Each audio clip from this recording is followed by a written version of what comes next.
آقا کریم نے صفوں کو سیدھا کرنے کی تلقین کرتے ہوئے کہا کہ مت سمجھنا کہ میں صرف آگے دیکھ رہا ہوں، میں آگے بھی دیکھ رہا ہوں، میں پیچھے بھی دیکھ رہا ہوں، تمہارے رکوعوں کو بھی دیکھ رہا ہوں اور دلوں میں پیدا ہونے والے خشوعوں کو بھی دیکھ رہا ہوں۔ یہ حضور کی نظر کا کمال ہے۔ اور حضرت عبداللہ ابن عباس رضی اللہ تعالیٰ عنہ فرماتے ہیں کان رسول اللہ صلی اللہ علیہ وآلہ وسلم یرا فی اللیل فی الظلمہ کما یرا فی النہار فی الضوء، حضور رات کی تاریکی میں یوں دیکھتے تھے جس طرح دن کے اجالے میں دیکھتے تھے۔ میں نہیں دیکھ سکتا، یہ دیکھو یہ روشنیاں ہیں، یہ لائٹیں لگی ہوئی ہیں اور میں یہاں سے دیکھ رہا ہوں، اگر یہ چراغاں ختم ہو جائے، یہ روشنیاں بجھ جائیں تو وہ دور چیزیں لکھی ہوئی ہیں وہ تو دکھائی نہیں دے گی، یہ کتاب میری جھولی میں بھی ہوگی میں پھر بھی نہیں دیکھ سکوں گا، اس لیے کہ میری آنکھیں نور ہیں، لیکن یہ اتنی دیر تک نہیں دیکھ سکتی جب تک یہ خارج کی روشنی بھی موجود نہ ہو۔ لیکن حضور سراپا نور ہیں، حضور ظلمت میں بھی دیکھتے تھے، روشنی میں بھی دیکھتے تھے۔ چونکہ میری آنکھیں ان روشنیوں کی محتاج ہیں، کائنات کی ساری روشنیاں شمس و قمر بھی میرے حضور کے محتاج ہیں، اس لیے حضور علیہ السلام شمس و قمر کی روشنی کے محتاج نہیں تھے۔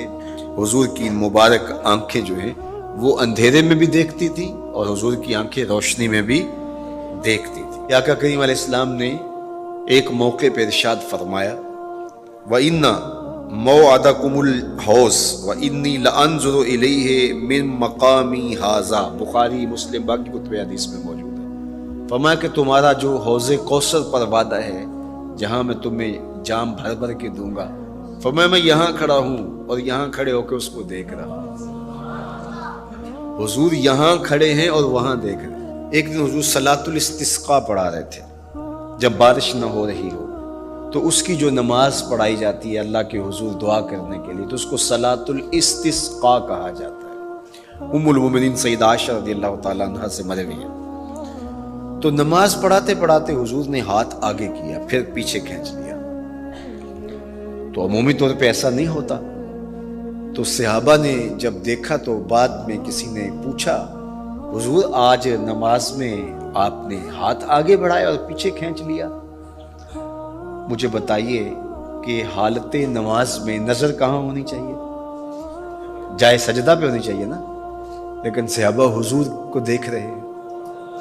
اللہ اکبر۔ صحابہ سے کسی نے پوچھا کہ تم بتاؤ ظہر اور عصر کی نمازوں میں حضور قرات کرتے تھے؟ کہاں کرتے تھے؟ بخاری میں۔ تمہیں کیسے پتا ہے کرتے تھے؟ کہا نحن نعلم باضطراب لحیتہ، ہم حضور کی مبارک داڑھی کی جنبش سے اندازہ کرتے تھے کہ قرات ہو رہی ہے۔ معلوم ہوا نماز بھی چلتی رہتی تھی، رخ محبوب کی دید بھی ہوتی رہتی تھی۔ اور اقبال کہتا ہے شوق تیرا اگر نہ ہو میری نماز کا امام، میرا رکوع بھی حجاب میرا سجود بھی حجاب۔ اللہ اکبر۔ تو حضور نے ہاتھ آگے بڑھایا اور پھر کھینچ لیا۔ پوچھا گیا حضور یہ آج نماز میں ایک نئی چیز ہم نے دیکھی، آپ نے ہاتھ آگے بڑھایا پھر کھینچ لیا؟ فرمایا ہاں، جنت میں کھجوروں کا ایک خوشہ لٹک رہا تھا، میں اس کو توڑنے کے لیے ہاتھ ڈالا تھا پھر میں نے چھوڑ دیا، اور اگر میں توڑ لیتا تم قیامت تک کھاتے رہتے ختم نہ ہوتا، لیکن میں نے کہا نہیں چلو پھر قیامت کو ہی صحیح۔ اب حضور کھڑے کہاں ہیں؟ مدینہ المنورہ میں، اور جنت کہاں ہے؟ سدرۃ المنتہا سے اوپر۔ سر پٹ گھوڑا دوڑے اور تیز رفتار گھوڑا، تازی گھوڑا، 500 سال دوڑنے کے بعد پہلے آسمان تک پہنچے، پھر اتنی موٹائی آسمان، پھر دوسرا آسمان، پھر تیسرا آسمان، درمیان میں پھر خلائیں بھی، پھر وہاں سے 7 آسمانوں کے بعد کہیں سدرۃ المنتہا، اور قرآن بتاتا ہے کہ جنت بھی سدرۃ المنتہا کے پاس ہے، پھر آگے جنت، اور جنت کے جو درخت ہیں وہ 70,000 سال کی اونچائی پر ہے، وہاں لٹک، اور حضور علیہ السلام نے یہاں کھڑے ہو کے ہاتھ بڑھایا اور وہاں حضور کا ہاتھ پہنچ گیا۔ یہ ہاتھ کے پہنچنے کی منتہا نہیں ہے، ضرورت یہاں تک کی تھی لہٰذا یہاں تک پہنچا، اگر ضرورت اس سے آگے کی ہوتی تو آگے بھی پہنچ جاتا. تو حضور کا ہاتھ یہاں سے یہاں تک پہنچا. یہ حدیث پاک میں نا میں اور آپ ہاتھ اٹھائیں تو ہمارا ہاتھ کہاں تک پہنچتا ہے؟ 5 فٹ قد ہے تو 3 فٹ اوپر ہاتھ پہنچ جائے گا تو ہمارا ہاتھ 8 فٹ تک پہنچے گا، زمین سے 8 فٹ تک. چلو کسی کا 9 فٹ تک پہنچے گا، کوئی چھلانگ لگا کے اچھل کے اوپر لے جائے گا تو 10 فٹ تک پہنچ جائے گا. البتہ ہماری نظر بہت تیز ہے، ہماری نظر پہلے آسمان کے ٹمٹماتے ہوئے ستارے دیکھتی، دوسرے آسمان کے ستارے بھی دکھائی دیتے، تیسرے آسمان کے ستارے چاند سورج میں دکھائی دیتا.